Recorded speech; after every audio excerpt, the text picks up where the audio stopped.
প্রেশারটা হালকা কম আছে, হালকা একটু কম। ঠিক মতো খাওয়া দাওয়া করেন নাকি? শোনে ঠিক মতো খাওয়া দাওয়া করো?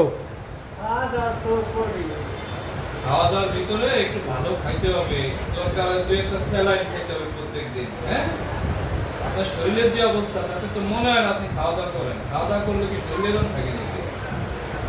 খাওয়া দাওয়া করতে হবে, ভালো খাবার খাইতে হবে। হ্যাঁ, তারপর একটু স্যালাইন খাবেন, গরমে ঘামান না, স্যালাইন খাবেন। ভালো কি খাবো? ভালো তো শেষ নাই, আপনার যা সামর্থ্য সে অনুযায়ী খাবেন আপনি। ডেলি ডেলি তো আর ওই সেই বোয়াল মাছ, অমুক মাছ, তমুক মাছ তো আর খেতে পারবেন না আপনি। আপনার সাধ্যের ভিতরে যতটুকু ভালো ভালো একটা দরকার হয়, পুঁটি মাছ খান, কিন্তু দেশি মাছটা খান। তারপরে একটা মুরগি খান, বা মনে করেন ওই যে একটা ভালো একটা শাকসবজি খান, ভালো একটা ফলমূল খান। হ্যাঁ, কম দামের ভিতরেও ভালো খাওয়া যায়, কমের ভিতরেও ভালো খাওয়া যায়। ঠিক আছে, ঠিক মতো খাবা কিন্তু। পেট ভরে ভাত খান, ঠিক আছে? বিড়ি সিগারেট খাবা না।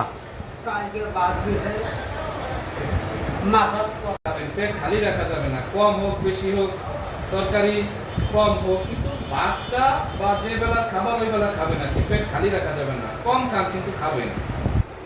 সবসময় যে দামি খাবার খেতে হবে তা না, কম দামি খাবারের ভিতরে আল্লাহ পুষ্টি রাখছে। কিন্তু কম দামে অনেক শাকসবজি আছে, কম দামে মাছ আছে। হ্যাঁ, সেগুলো খাবেন আপনি। মাছ করে ঠিক আছে, খাবেন। হ্যাঁ, ঠিক আছে, অসুবিধা নাই কোনো।